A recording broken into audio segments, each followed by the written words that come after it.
students, welcome to the class 8. Today we are going to start or learn chapter number 3, Glimpses of the Past. It shows the glory of past, or you can say that it led to the history of past related to Indian independence and revolt or the freedom movement when started from the 1857 against the British rules. So today we rewind the past of independence. So this picture story is divided into 9 points. One by one page it shows how the movement started. Let's start the chapter from the first page. The first point, the martyrs. So the martyrs, we can see in this picture that the song of the song that sang by Lata Mangeshkar at a function in Delhi. Oh my countrymen, let your eyes fill with tears as you recall the sacrifices of India's martyrs.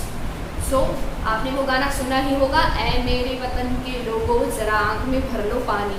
तो ये गाना यहाँ पर English में translate किया है जो लता मंगेशकर जी ने दिल्ली फंक्शंस में हमारे मार्टियर्स जो भी शहीद हो चुके हैं उन लोगों को ये गाना समर्पित किया था, उनको ये गाना डेडिकेटेड किया गया था.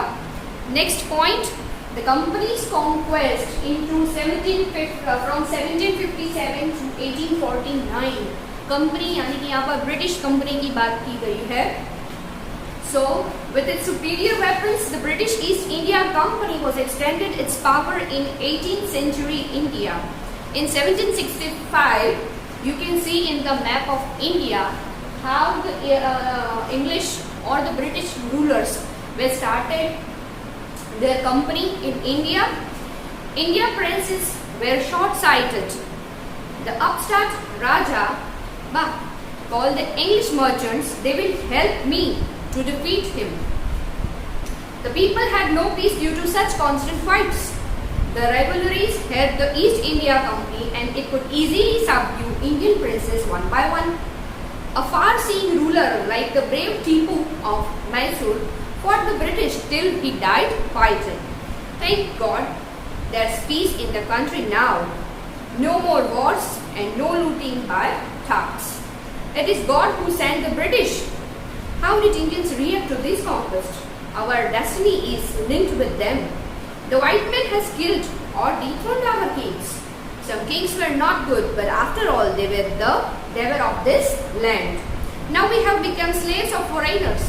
अब यहाँ पर जैसे ही ईस्ट इंडिया कंपनी इंडिया में आ जाती है, कुछ लोगों को ये लग रहा था, कुछ जो हमारे राजा थे वो बहुत ही शॉर्ट साइटेड थे, उनको आगे का फ्यूचर वो सोच नहीं पा रहे थे, या फिर वो इतना लंबा सोच नहीं पा रहे थे कि ब्रिटिशर्स के आने की वजह से हमारा फ्यूचर क्या हो सकता है.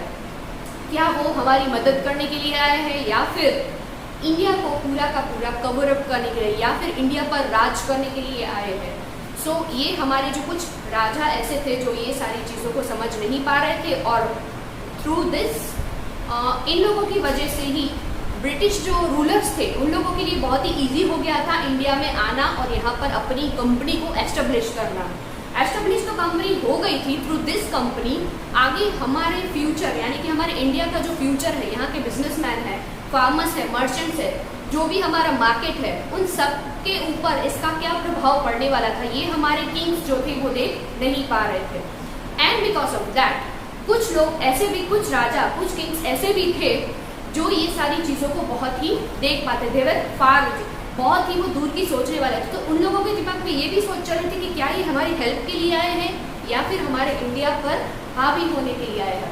कुछ लोगों को ऐसा भी लग रहा था कि ब्रिटिशर्स है, थैंक यू गॉड कि ब्रिटिशर्स को हमारे लिए भेजा. अब जो है ठग्स हमें नहीं लूट पाएंगे और ब्रिटिशर्स की वजह से हमारी लाइफ स्टेबल हो चुकी है. क्योंकि उन लोगों को तब ये फील नहीं हो रहा था कि ब्रिटिशर्स जो है वो यहाँ पर कोई एक पर्पस से आए थे और वो पर्पस क्या था वो ये लोगों को पता नहीं चल रहा था.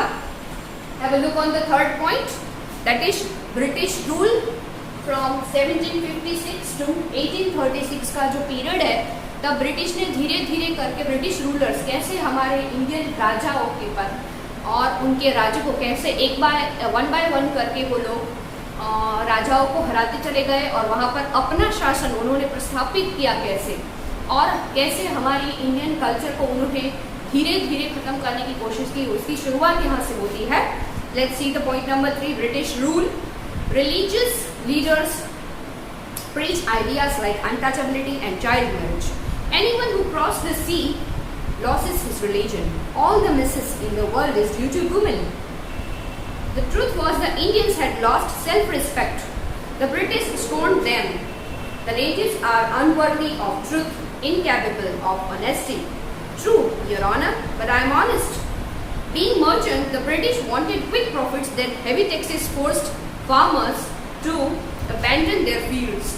But your men are taking all my crops. You are still in arrears.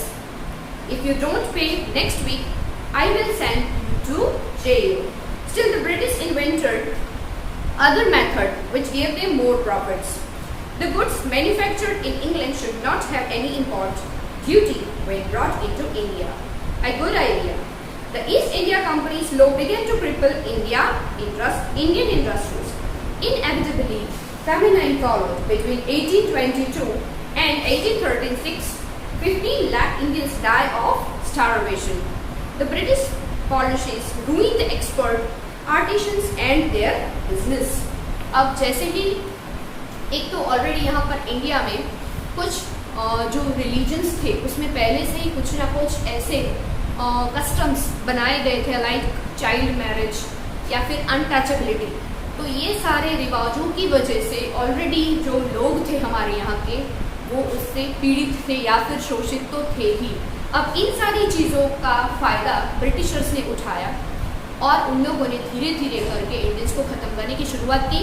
यहाँ पर फार्मर्स और उनकी फील्ड्स जो जिन फार्मर्स के पास अपनी खुद की फील्ड्स थी उन पर उन्होंने बहुत ही हैवी टैक्सेस लगाना चालू कर दिया, और अगर वो टैक्स को पे नहीं कर पाते थे तो उनकी ज़मीन को ले लिया जाता था और उनको बेचारों को बेघर होना पड़ता था, और कभी कभी उनके पास कुछ काम भी नहीं होता पड़ता था। एक समय ऐसा भी आया कि लाखों से भी ज़्यादा लोग जो थे जस्ट बिकॉज ऑफ स्टारवेशन, भूख की वजह से उन लोगों की डेथ हो चुकी थी। और अब ब्रिटिश रूल की वजह से ये हो रहा था कि जैसे जैसे वो लोग अपने रूल्स यहाँ पर फॉलो करने की कोशिश कर रहे थे वैसे वैसे इंडियन हमारे जो आर्टिशंस थे, जो मर्चेंट्स थे, वो लोग सब बेरोजगार होते जा रहे थे, उनके पास अब कोई जॉब नहीं रहा था। Point number 4 is Ram Mohan Roy from 1772 to 1833. That is the period Raja Ram Mohan Roy, very learned man from Bengal, understood what was wrong with the company, what was wrong with the country. Let us not despise ourselves. Our ancient culture is great and we are capable of greater achievements. We must first reform our society. Superstitions have been ruins us. He told his wife Uma, cows are of different colors, but the colors of the milk is the same. Different teachers have different options, but essence of every religion is the same.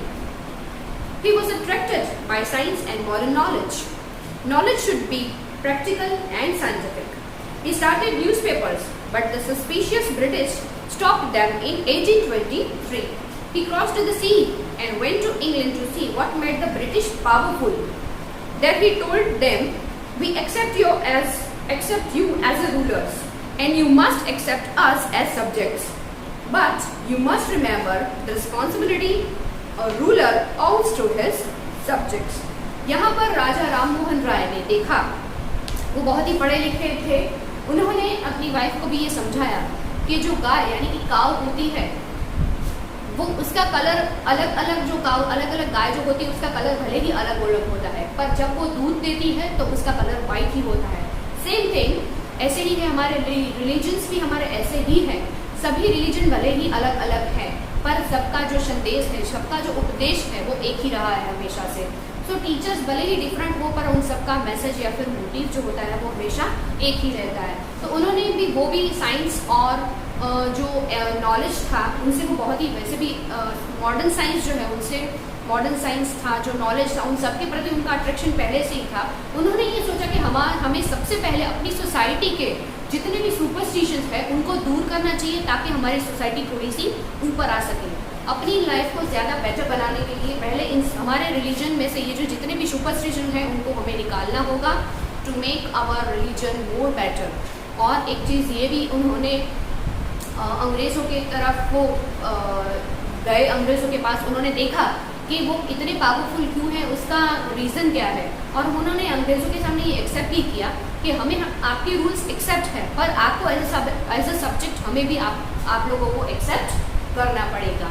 So here we can see that कि कैसे राजा राम मोहन राय ने हमारी society को आगे लाने के लिए जो हमारा जो कल्चर है, उनको पहले से ही पता था कि हमारा कल्चर कितना बेस्ट, कितना अच्छा है, तो उनको अच्छा और बनाना है, और हमारे कल्चर में ऐसी कौन सी खामियां हैं जिसको दूर करके हम उसे और आगे ला सकते हैं, और इस ब्रिटिश रूल्स से लोगों को हम आगे ला सकते हैं, उनकी लाइफस्टाइल को सुधार सकते हैं। तो उन्होंने भी एज अ रिफॉर्मर बहुत ही अच्छे काम किए थे।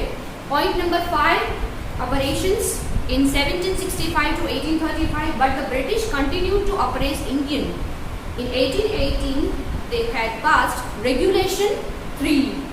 Under it, an Indian could be jailed without trial in a court. All the time, British officers in India drew big salaries and also made fortune in private business. By 1829, Britain was exporting British goods worth 7 crore rupees to India. Governor General Bentinck reported back home, the British prospered on their company's loot while Indian industry began to die. The bonds of cotton weavers are bleaching the plains of India. अब यहाँ पर जो British rulers थे उनका दमन दिन ब दिन बढ़ता ही चला जा रहा था। यहाँ पर उन्होंने रेगुलेशन 3 एक ऐसा एक्ट या फिर ऐसा एक रूल उन्होंने इंडिया में फॉलो करना शुरू कर दिया, जिसके तहत इंडिया के लोगों को without any trial in a court उन लोगों को कभी भी जेल कर सकते थे। सो इस एक्ट के हिसाब से देखा जाए तो लोगों को वो कैसे भी करके कोई भी छोटा मोटा सा कोई भी उन्होंने टैक्स पे नहीं किया है या कुछ भी ऐसा उसकी फॉल्ट बनाकर उसका वो कैसे भी करके उन लोगों को जेल में डाल देते थे। अब इससे क्या हो रहा था कि जो ब्रिटिश कंपनी का जितना भी गुड्स यानी कि जो भी माल सामान था या जो भी ज़रूरत की चीज़ें थी वो सब ब्रिटिश कंपनी की यहाँ पर लोगों को बेचना और उन लोगों को प्रॉफिट कमाना था। फॉर दैट रीज़न उन्होंने 7 करोड़ रुपीज़ का जो ब्रिटिश गुड है वो यहाँ पर इंडिया में वो लोग लाए। एंड बिकॉज ऑफ दैट क्या हो रहा था कि इंडिया की जो कंपनीज है, इंडिया की जो चीज़ें हैं, जो इंडिया की कंपनी हमारी वो डाई यानी कि ख़त्म होने लगी, क्योंकि यहाँ के लोगों को अब काम मिलना बंद हो चुका था। क्योंकि सारा जो वर्क है जो कंपनी में फैक्ट्रीज में बन रहा था या फिर यहाँ की जो चीज़ें बिक रही थी अब वो धीरे धीरे बंद होने लगी थी। इसलिए इसकी वजह से ही हमारा जो कॉटन का बिजनेस यहाँ पर बहुत अच्छा है वो भी धीरे धीरे अब डाउन होता जा रहा था। Point number 6 is dissatisfaction. 1813-556 education in India was in Persian and Sanskrit in 1835. An Englishman named Macaulay suggested a change. We should teach the native through the English language. I agree. English education produced clerks to whom the British gave petty jobs under them. Incidentally, it also produced a new generation of intellectuals. We must educate our brothers and try to improve their material condition. For that, we must convey our grievances to the British Parliament. By 1856, the British had conquered the whole of India. They cared little about the needs of Indian. Our kings have become puppets, and we have lost our jobs and lands. They are converting our brothers. We only talk, do something to drive them out. अब यहाँ पर आगे के page में जो map दिया है, जब से इंग्लिश जो ब्रिटिश रूलर्स जब यहाँ पर आए थे तब उन्होंने शुरुआत की थी, तब कितना इंडिया जो है वो कवर किया है। यहाँ पर एक मैप दिखाया गया है, इस मैप में आप देख सकते हो, कंपेयर करना दोनों मैप को कि शुरुआत से लेके अब तक के टाइम में ब्रिटिश रूलर्स थे, उन्होंने ज़्यादातर इंडिया के जितने भी पार्ट्स हैं, जितने भी स्टेट्स हैं, उन सब पर अपना राज कर लिया था, अपना स्टेटस अच्छे से बना लिया था और ज़्यादा से ज़्यादा इंडिया के जितना भी पार्ट्स हैं उन्होंने सब अच्छे से कवर कर लिया था। क्योंकि उन लोगों का यहाँ आने का एक मेन पर्पज़ यही था क्योंकि उनको ज़्यादा से ज़्यादा और कम टाइम में बहुत ही बड़ा प्रॉफिट कमाना था फ्रॉम इंडिया। तो यहाँ पर जो ब्रिटिश एक इंग्लिश मैन है जिसका नाम है मैकॉले, पहले हमारे यहाँ पर इंडिया में संस्कृत और पर्शियन यानी कि पाली भाषा में भी यहाँ पर हमारा जो एजुकेशन सिस्टम था वो इसी भाषाओं में था। तब मैकॉले ने यहाँ पर आके उन्होंने डिसाइड किया कि अब से जो यहाँ पर जो एजुकेशन सिस्टम है वो हमें लोगों को इंग्लिश में देनी चाहिए, यानी कि ब्रिटिशर जो है उनकी मेन लैंग्वेज इंग्लिश है। तो थ्रू दिस उन्होंने भी यहाँ पर मैकॉले जो है वो यहाँ हमारे एजुकेशन में इंग्लिश जो कल्चर है उनको स्टार्ट करने के लिए, मैकॉले का नाम बहुत ही जाना माना है यहाँ पर। सो लोगों को एजुकेशन देने के लिए सारे राजाओं को भी यही लग रहा था कि क्यों ना हमें हमारे सोसाइटी में हमारे जो भाई बहन हैं उन सबको एजुकेट करना चाहिए। तो उनको उनकी परिस्थितियाँ क्या है और समाज में सच्चाई क्या है, वास्तविकता क्या है, नॉलेज क्या होता है, व्हाट इज साइंस और व्हाट इज ट्रूथ, ये सारी चीज़ें उनको थ्रू द एजुकेशन मिल सकती है। सो ब्रिटिशर्स ने ये डिसाइड किया कि एजुकेशन सिस्टम है वो इंग्लिश में शुरू करना चाहिए। And for that another side आप देख सकते हो लोगों को ये भी लग रहा है कि ब्रिटिशर्स के आने की वजह से हमारे पास जो हमारी जॉब थी, यानी कि लोग सालों से जो लोग अपना काम धंधा करते आ रहे थे वो सब अभी छूट रहा है, हमारी ज़मीनें हैं वो भी हमसे छीनी जा रही है। सो क्या हम ऐसे ही बैठे बैठे बातें करते रहेंगे? तो किसी ने बताया कि भाई तुम बैठे बैठे ऐसे बातें मत करो, कुछ ना कुछ हमें एक्शन लेना ही पड़ेगा। Point number 7 is the sparks. 1855 to 57 spark यानी कि एक ऐसा आप बोल सकते हो कि स्पार्क यानी कि जैसे ही लाइट शुरू करते तो जो स्पार्क होता है वैसे यहाँ पर इलेक्ट्रिक स्पार्क नहीं, बट दिमाग में सच्चाई का, ट्रूथ का, what is the truth behind, reality क्या है, हम पर जो जुल्म हो रहे हैं उसके अगेंस्ट में हमें कुछ करना चाहिए, हमें उसके सामने खड़े रहना चाहिए। How can we stand against them? तो ये सारी चीज़ें उन लोगों के दिमाग में अब धीरे धीरे स्पार्क करने लगी थी।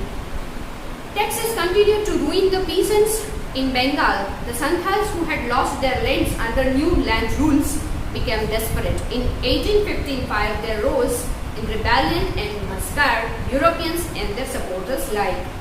Discontent was brewing in the East India Company's army too. The white soldiers get huge pay, mansions to life in servants, while we get pensions and slow promotions. The Angrez asked us to cross the sea, which is against our religion. Who is the Topiwala to abolish our age-old customs? We must drive out the Angrez. Thousands of other Sipais revolted. They were stripped of their uniforms. Few Englishmen had cared to understand Indian customs or the people's mind. Oh, proud Brahmin soldiers, do you know that the grease on the bullet you have to bite is made from the fat of cows and pigs? What? The white man has deceived us too. Soon chapatis were sent from village to village to tell the people that their emperor would want their services. Yes, all my villages' men will be ready. Similarly, lotus flowers circulated among Indian soldiers. Death to the foreigners. The masses gave all help and shelters to the patriots. अब यहाँ पर revolt की शुरुआत हो गई थी।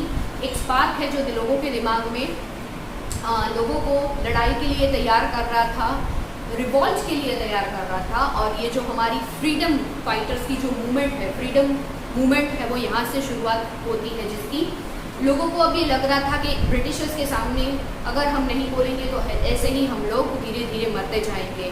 For that reason एक कवि जो ब्रिटिशर्स ने जो बनाए थे बुलेट्स, उसके ऊपर एक लगा होता था ग्रीस, उसको मुंह से काटना पड़ता था और फिर उसका यूज़ करते थे। You know that the grease on the bullet, यानी कि बुलेट के ऊपर जो ग्रीस लगा हुआ था जिसको बिट करके उसको फोड़ा जाता था। तो ये जो ग्रीस है वो काऊ और पिग का जो बॉडी का पार्ट है उसकी जो फैट होती है उससे बनाया जाता था।